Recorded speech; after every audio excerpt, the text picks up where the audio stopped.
the one and only Oliver. Okay. We'll get up a little closer to here so everybody can see what we're doing here. Also, just so you know, I'm going to show you the cute kitty's name. This is Philip. What? I just showed them Philip. That's Philip? Yep. Hey, Philip. He doesn't really know what he's doing out here right now. I think Philip was the one that figured out which wheel bearing was bad. Be careful with the dog, you the don't dog want is cats. keeping it in. Hey. I'm gonna make sure the sledgehammer is not near any of the animals. Oh. Well, don't go too far with my hammer because I might need it. All I'm doing is putting it. If you move that hammer way over there, then I won't be able to find it. I already have a hard enough time trying to find tools half the time. I put it on the chair so Willow doesn't knock it on her feet. Oh, well, wasn't it already on the floor? Yeah. Oh. I just moved it on the chair so just in case Willow knocks it over, it doesn't fall on her. Well, actually, I need that hammer right now. It's on this chair. The bowl on it. Well, leave the chair there and bring me the hammer. The hammer's pretty heavy, ain't it? And it's pretty loud. And here's another thing you might can need do. To cover your ears right now because it's very loud. And here's another thing you can do. Gotta knock this thing in. Not all the way. It ain't gonna go all the way, but that'll also make it a little easier. A little more room to get the socket on the bolts, because when this is all the way back here, it kind of puts the socket kind of on an angle like that, and a lot of that could turn into a disaster too. Also, I have kicked a lawnmower that had a broken wheel. Oh yeah? I have kicked it so it goes right place. Right. Oh, okay. Because remember when your lawnmower had the wheel turned, but you couldn't get it? And the wheels a little too far back? Yeah, it was all turned like this. Yeah, because the tie rod fell off. We had to keep kicking the wheels straight. Yeah, I remember that. I managed to actually kick it so it stays still. Oh, okay. All I had to do was kick it 15 times. That's it? Only 15? Yeah. I think I had to do like 40 times. And then I managed to do it perfectly, and it was in the right place and never moved out of that place. Oh. Right. Well, here's what we did was took the hammer and banged on the backside to knock the rotor loose. I don't recommend you do that, but I did clean the surface area around where it was all corroded with a wire wheel on the drill, and gave it a couple of taps with the hammer to break it loose. Do you remember that? That is also very loud. Just letting you know that. Yeah, this is very loud. It's impact. So, cover your ears. So, everybody cover your ears. Yeah. There we go. There's one. And there's two. Now we'll have to turn the wheel the other way to get the other two bolts. And it's also safe doing this. Okay, now we're on the other side and we'll get the other two bolts.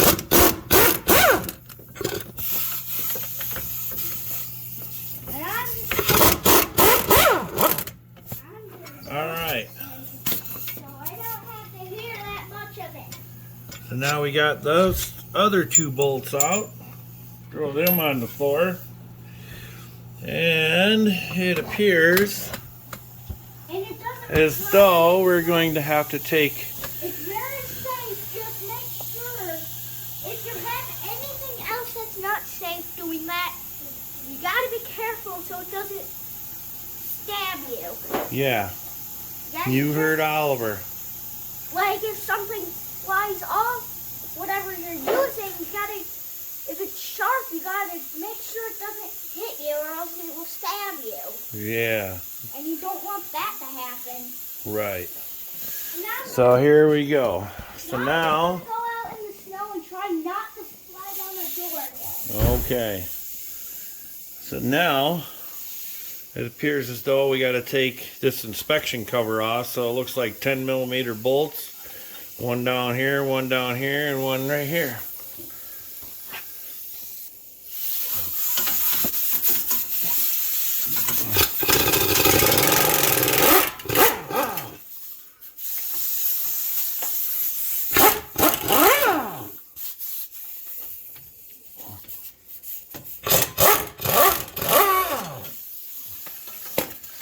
Alright, so now we got that loose, and the reason we had to take that off is because here's our wire for our speed sensor going right here, and that would have not been able to make it past that shield. So looks like there's another 10mm bolt right here, and this, oh, I got lucky, it came right out. Normally when I managed to open the door from out. So normally when you get a metal bolt going into aluminum, because this is aluminum. Of course, we have that corrosion deal or whatever, and these bolts will seize up in there and they won't come out, and then you go to take them off and they bust off. So, in our case, we were lucky and that didn't happen.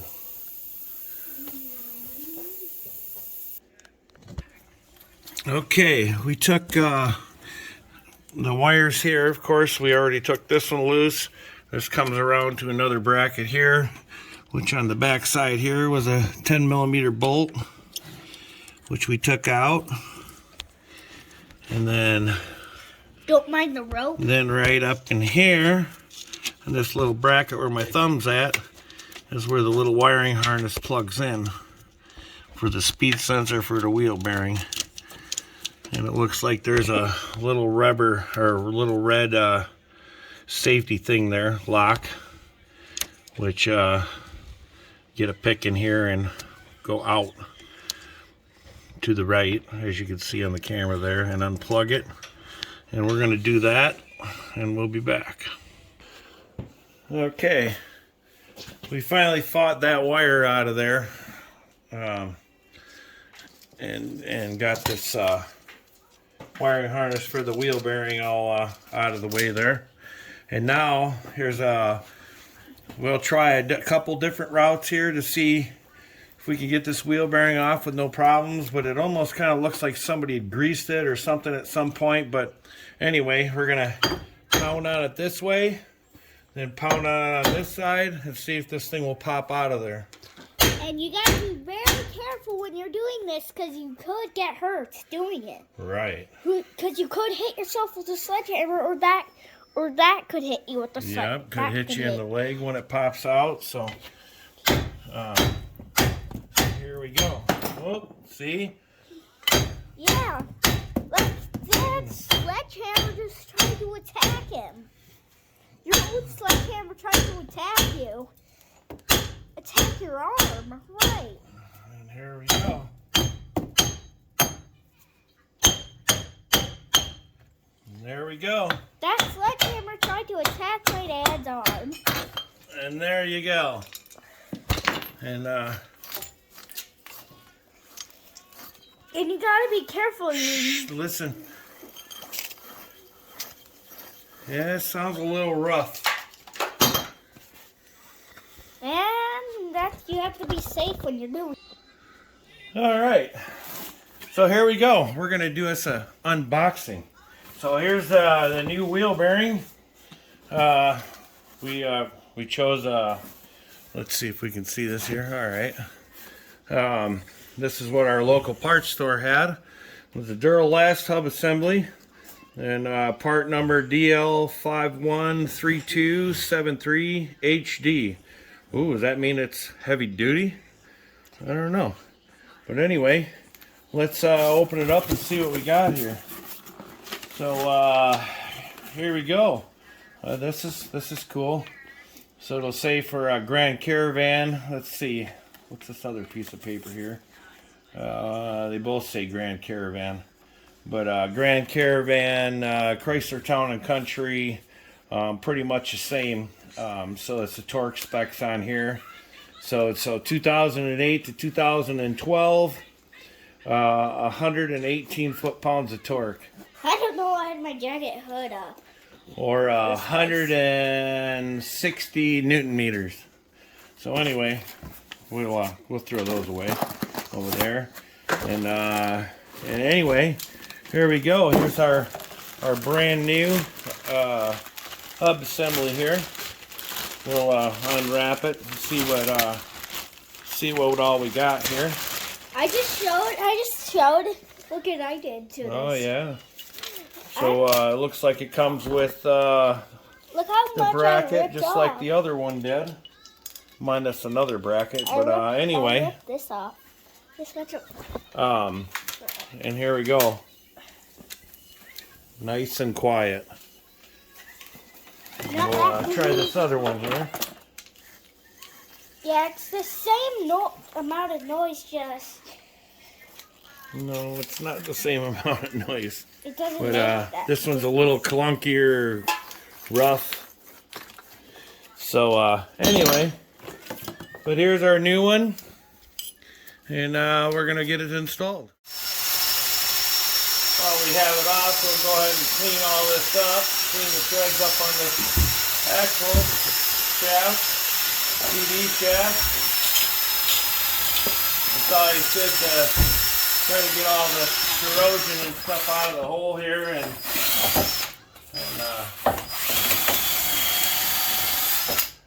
when you do it, be careful and don't get dust in your eyes. Right. Yeah, which is a good point. Should probably have safety glasses on, because one of these wires could fly out of there and hit you in the eye. So there we go. We're all cleaned up. Now we'll probably put a little bit of grease in here and on the splines here and the threads, and get this all put back on. Okay. Now, as we seen when we took this off, we want to make sure that our wire, can we see that? Yeah, we can see that. Our speed sensor wire is back right here, because if you remember that heat shield that goes here, the piece was right here, the pump out for it. And we got everything greased, and cleaned up. And there we go. We'll slide this back on. We can turn that wherever we need it.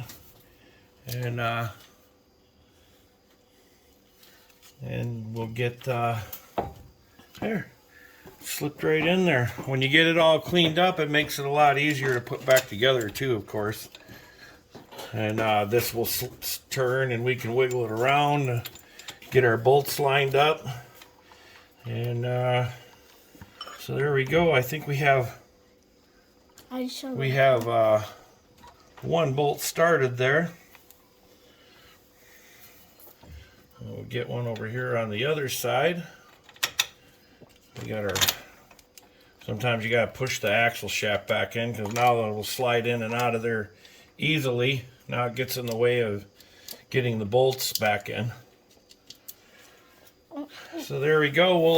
We'll come back. We'll get those in and get those tightened up.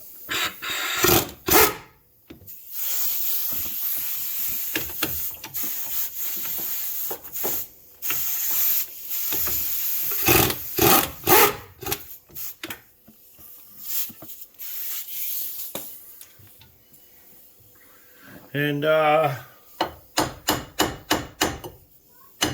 have to kind of work the other side in there as you tighten it up, or otherwise you can go back and forth also, but we don't need to.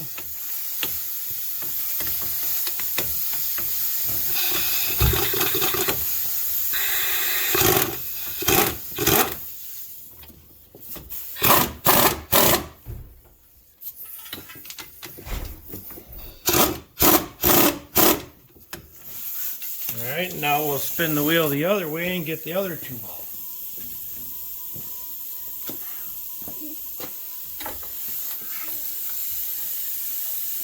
And here we go again. Had to push the axle back a little bit. There we go.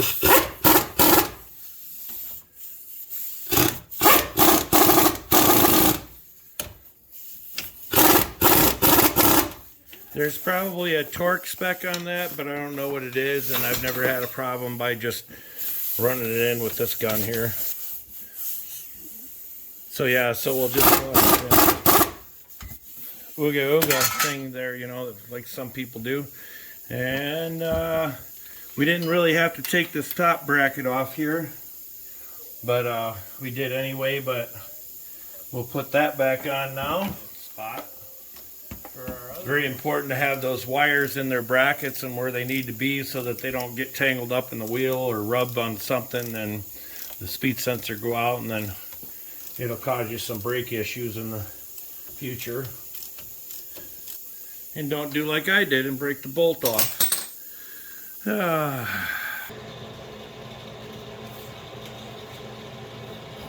Alright, well, I messed up and used the wrong bolt, and I tightened that bolt up that held this bracket. I don't know if we can see that. No. It held that bracket for the wiring. So what I'm going to do now is weld put a little bit of a weld on there, a nub sticking out, and either weld a nut on there or just build it up and use vice grips to back that out of there and put the right bolt in there. Try this.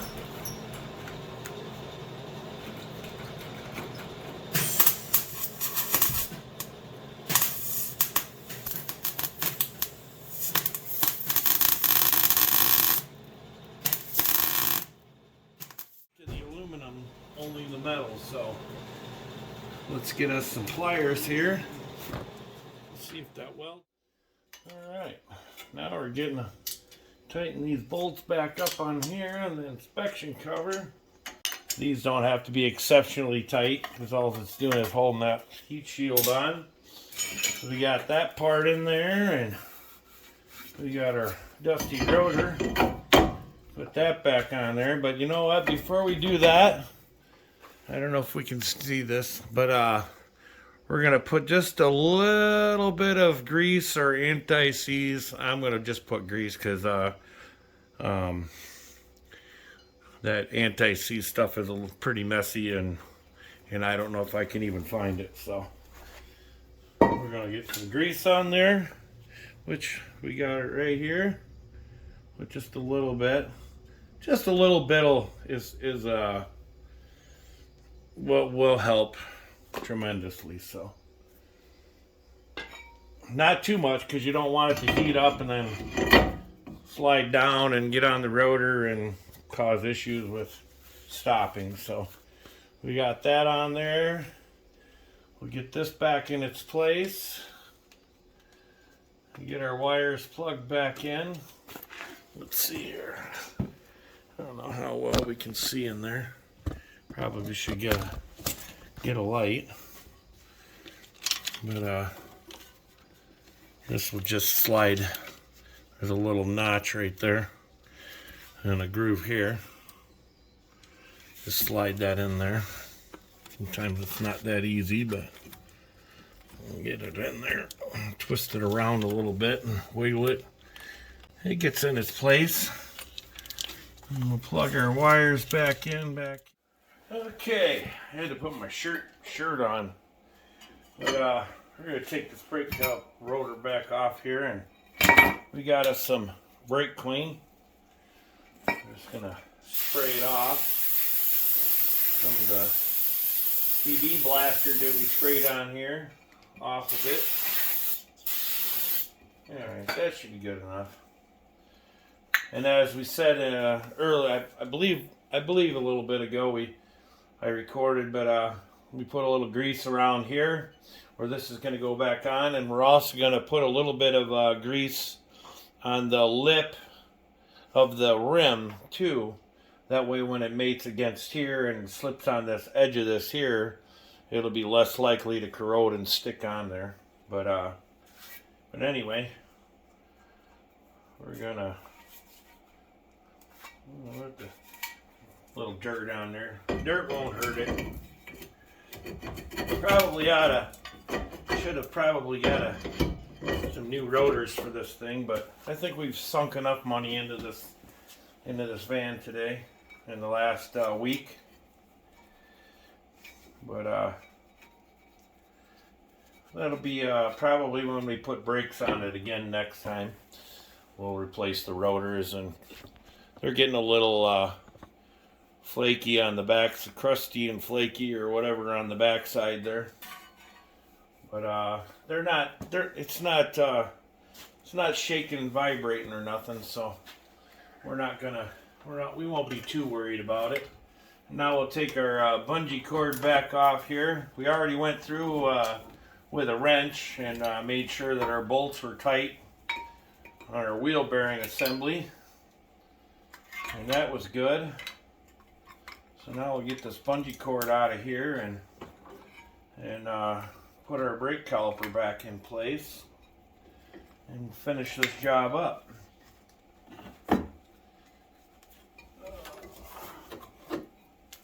Alright, so we'll just make sure that our brake pads are where they belong and slip this guy back on here, put it back in place, find our bolts,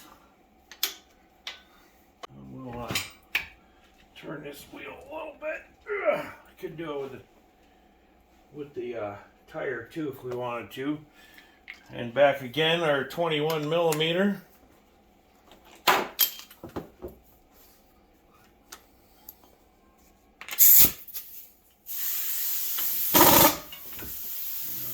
There's one. There's two. Done. Turn it again. Get our axle nut back on here.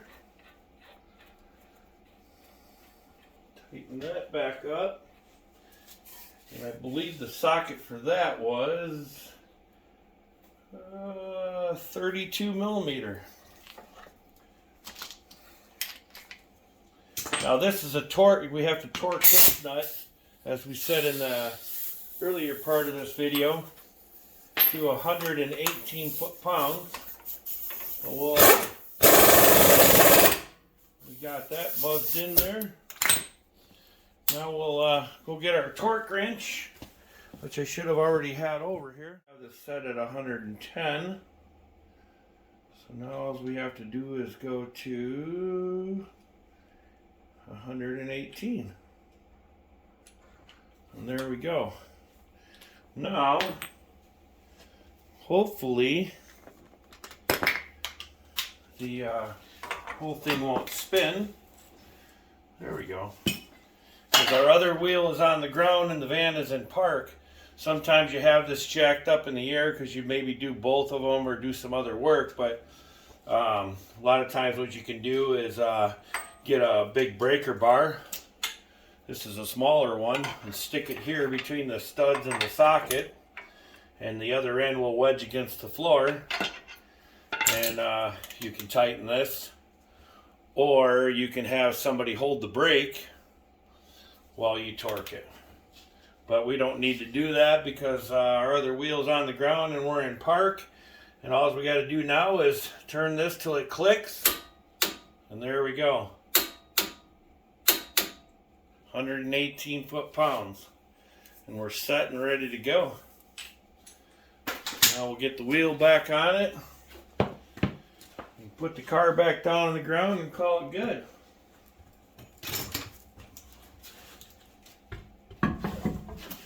Oh, that's right, we were going to put some grease on the back of this rim